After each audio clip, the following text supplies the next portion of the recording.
Hello Soy, kumusta? And today ay pwede na nating i-assemble yung engine kasi kompleto na yung mga parts natin. So una kong ilalagay yung mga crankshaft bearing at transmission bearing. So umpisa na natin. Yan, tulad ng dati gagamitan natin ng heat gun.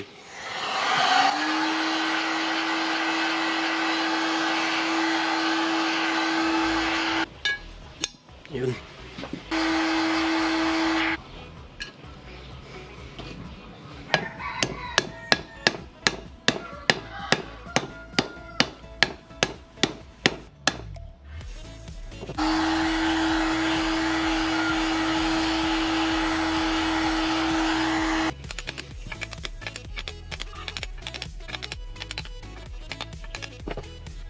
So ayan, dito sa kabilang crankcase ilalagay ko muna itong cover para hindi magtuloy-tuloy yung bearing.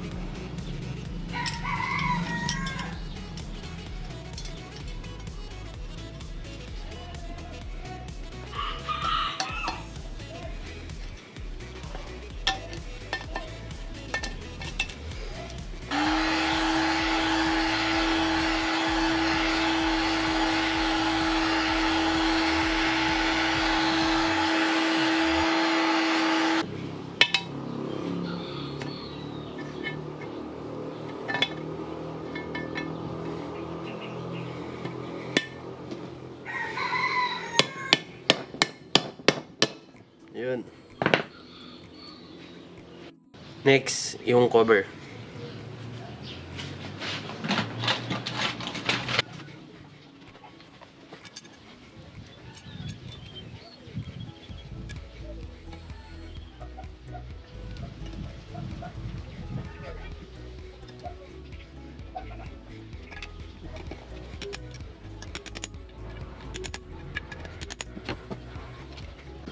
So, tapos pwede na natin ilagay yung sigunyal. And painitin ulit itong bearing. Ito ang bagong connecting rod natin.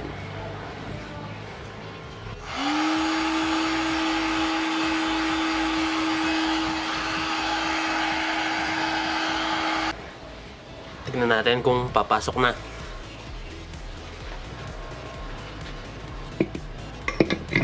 Yun. So ngayon guys, papalamigin muna natin bago natin ituloy.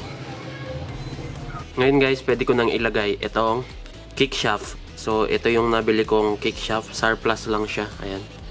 Pero maganda pa yung mga ngipin. Siguraduhin nyo lang na maganda yung tension ng spring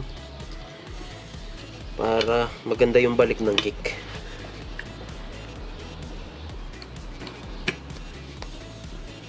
Yun.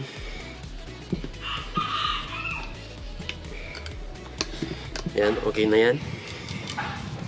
So guys, ito na yung mga transmission natin.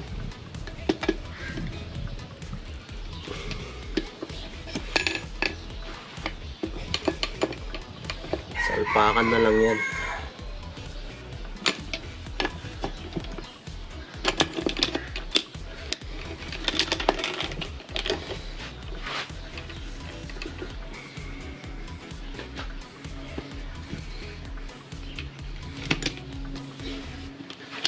Yan.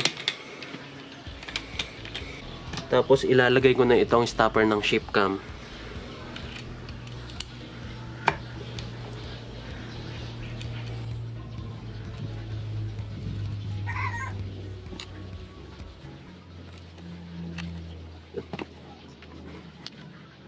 So ngayon guys, pwede na nating ilagay yung kabilang crankcase. Lalagyan ko muna ng gasket maker or silicone gasket. Tapos papainitin ko yung bearing. Tapos install na lang. Ayan, mainit na siya.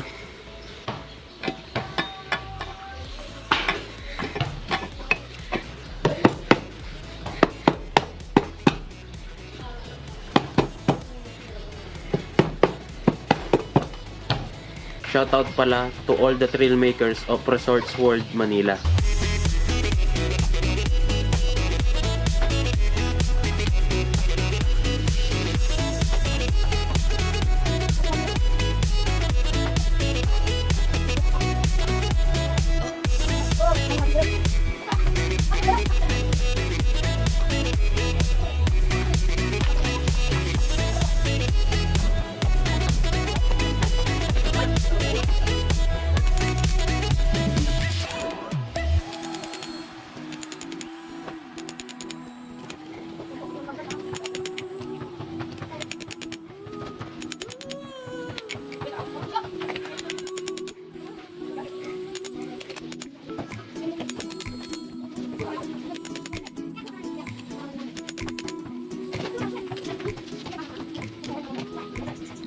ay ilagay na natin yung oil seal dito at yung cover nito, pati yung bagong oil seal ng cover.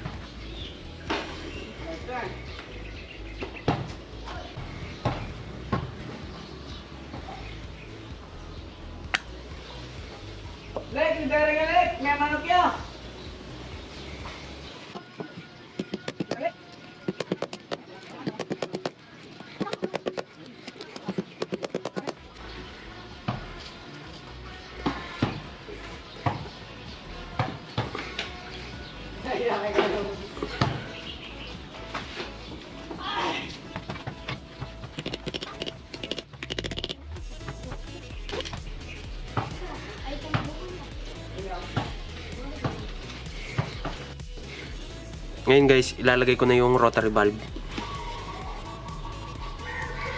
Lalagay lang natin itong stopper. Yan. Tapos ito.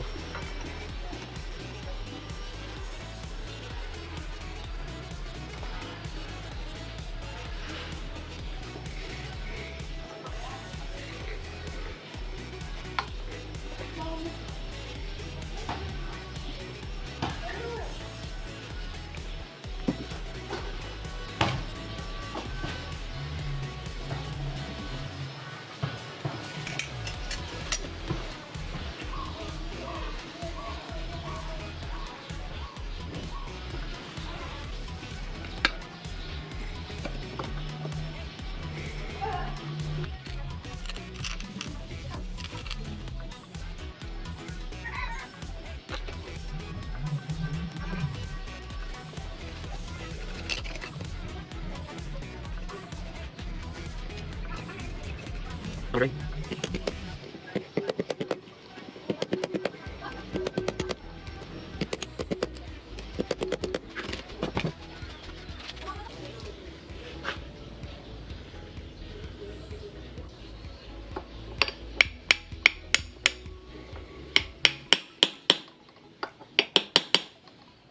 Yun. Tapos lagay na natin itong pinion gear.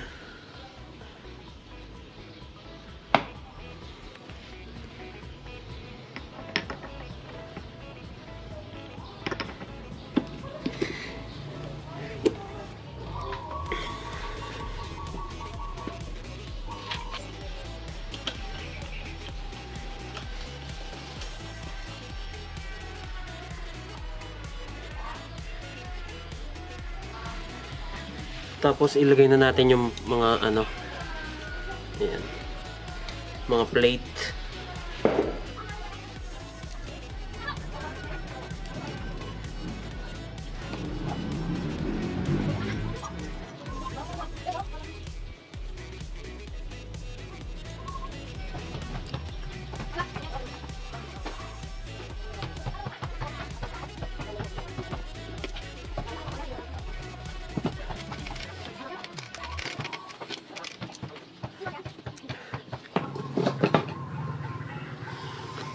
Ilalagay ko na itong ship shaft. Ayan.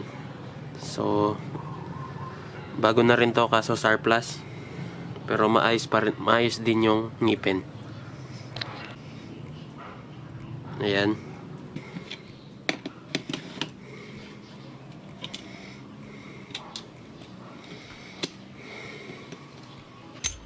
Tapos clutch housing. Ito yung galing sa HD3 ko. Pati itong mga clutch lining.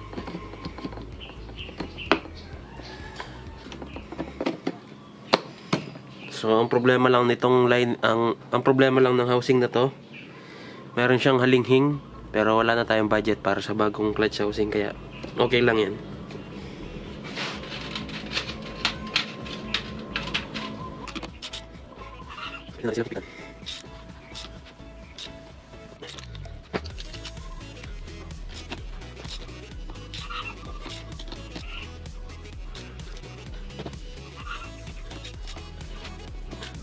Tapos yung cover natin.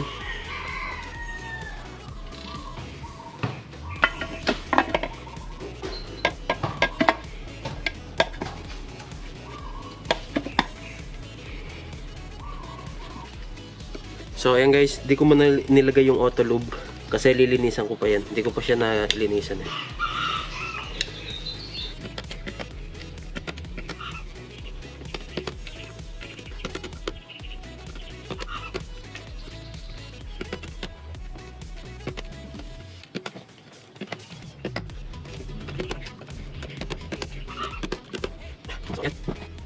Tapos lalagay ko na rin itong oil passage natin.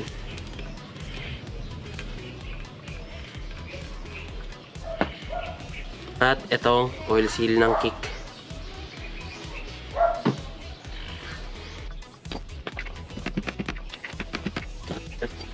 Ilalagay ko na itong piston natin. So ito yung galing sa HD3 ko.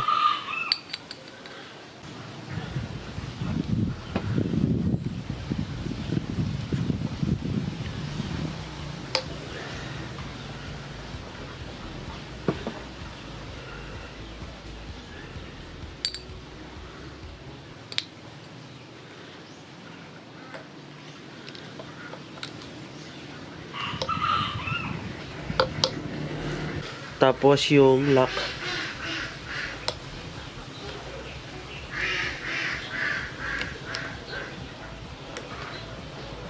Lalagyan ko na rin ng oil itong mga piston ring. Konti lang.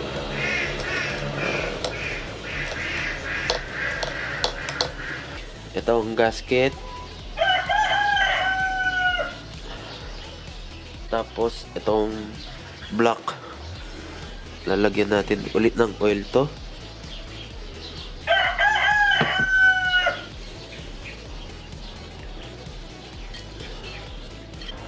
At pwede na natin siyang install.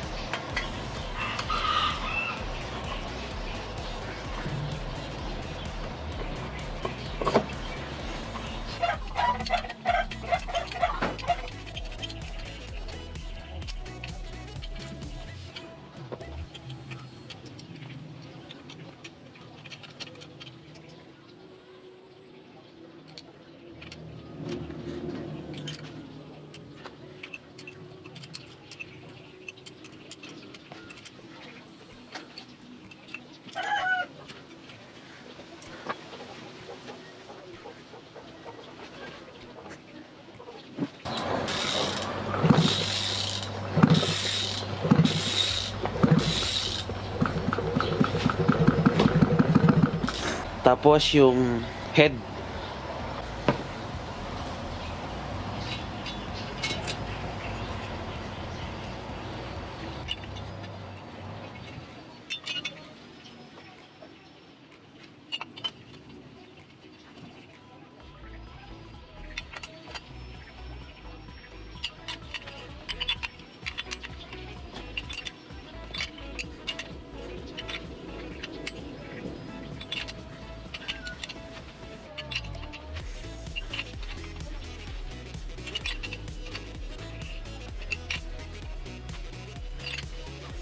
At ang bagong spark plug. Tapos itong magneto. Lagay muna natin itong mga coil. Ayan.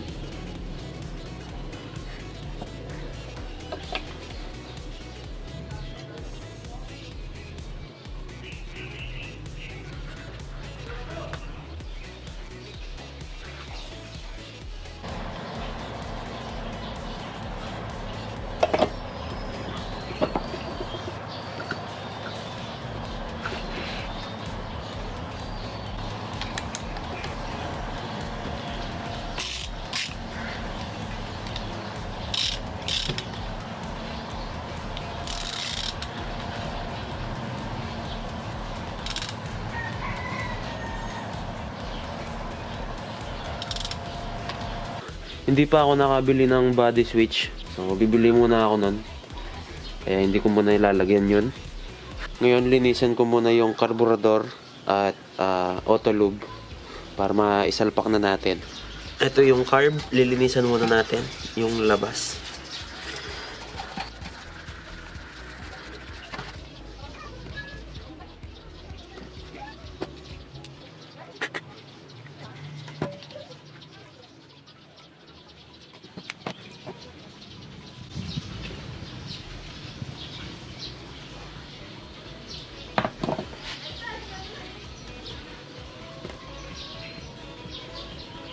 Nilinisan ko na rin itong labas ng oil pump natin.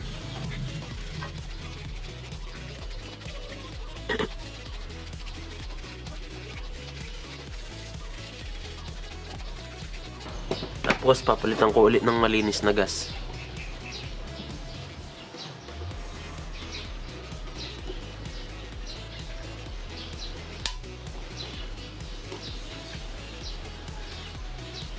Tatanggalin natin yung o-ring.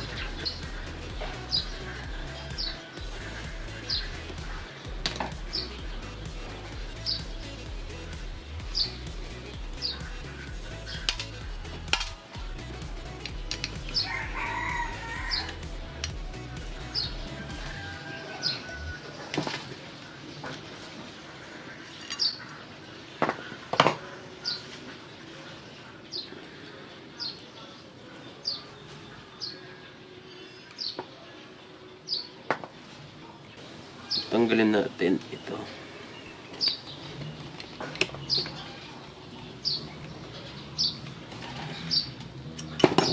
Meron tong oil seal. Ito dito.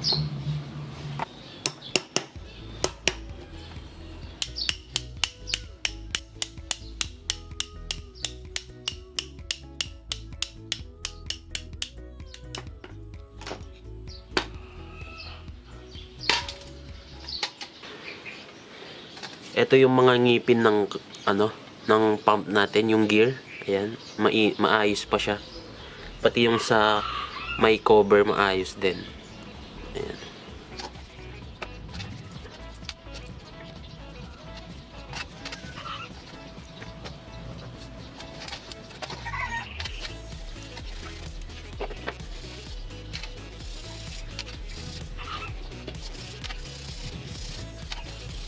So, ayan.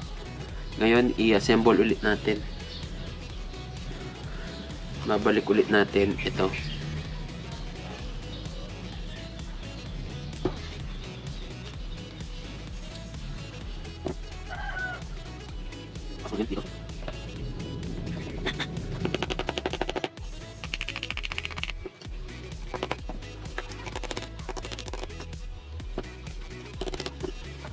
Yan ang point.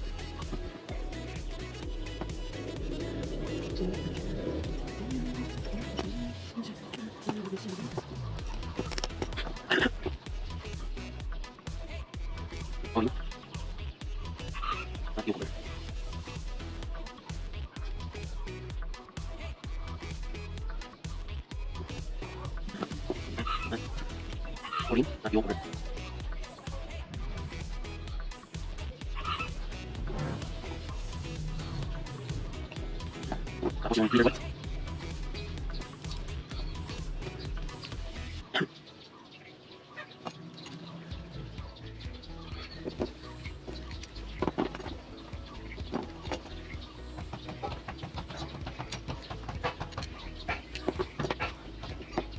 Ito na sila.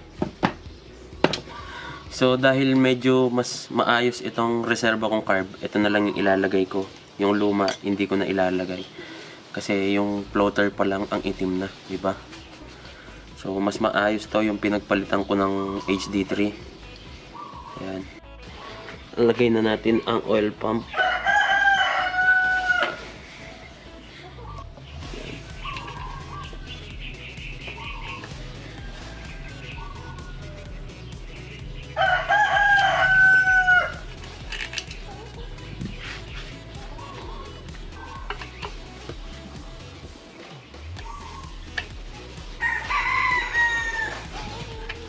Carb.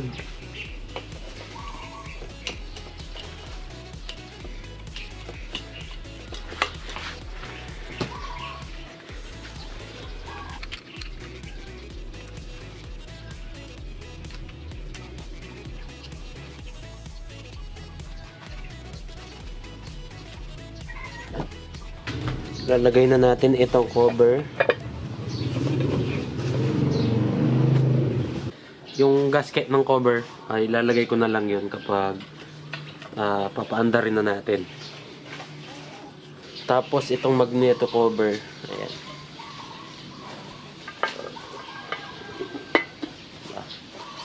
Wala. So ayun guys, natapos din natin. Hanggang dyan muna tayo. Kita-kits sa susunod na vlog.